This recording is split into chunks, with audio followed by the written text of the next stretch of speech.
Richard Torrez Jr. getting his first headline here. He's going to be stepping in against Guido Vianello. I think this is going to be a good fight, man. Both of these guys are talented. Both of them are skilled.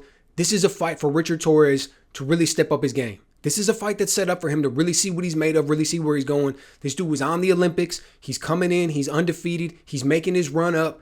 This is the fight that he needs to get past, right? Because Guido Vianello, he's never going to go out there and be a world champion. We've already seen what he brings to the table. He is what he is. Maybe he gets a little bit better. Maybe he gets a little bit worse. But basically, we know who this dude is, okay? He's never going to be the elite of the elite. But when you're looking at a guy like Richard Torrez, there's a point in this guy, every man's career as he's coming up that ladder, as he continues to show. When you need to go in there, you need to step your game up. You know, the promoter, the manager, who's ever making the fights, they're going to put him in there against somebody who's a clear step up in competition. That's who Guido Vianello is, okay?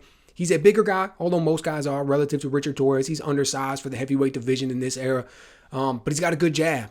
He mixes in some good right hands behind it. He's got some good lateral foot movement. He's faced far better competition than anybody that Richard Torrez has on his resume.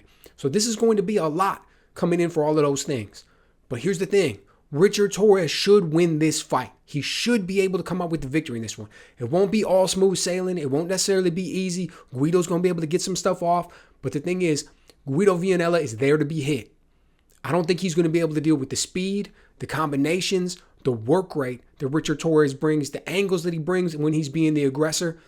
So Guido's there to be hit. He's not necessarily the best in the exchanges, and I think his skill level drops considerably when he's not the man who's out there dictating what's happening. When he can't be on the front foot, when he can't work behind the jab, when he can't get things at the pace, the distance, the rhythm that he wants, he falls off considerably. And I think that's where Richard Torrez is really going to come into play, and he's going to be able to shine because he's going to be able to guy with that work rate, with those combinations, with the intensity that he brings to the table, with the footwork that he has and the ability to move forward and get the slight angles. He's going to be the guy who's going to be in charge. He's going to be the ring general.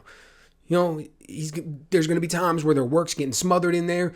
And to be perfectly honest, Torrez is probably going to shine in those situations because as long as this dude has one free hand, he's going to be in there. He's going to be hitting. He's going to be batting away things. He's going to be able to try to make things happen. So it's not necessarily always going to be pretty.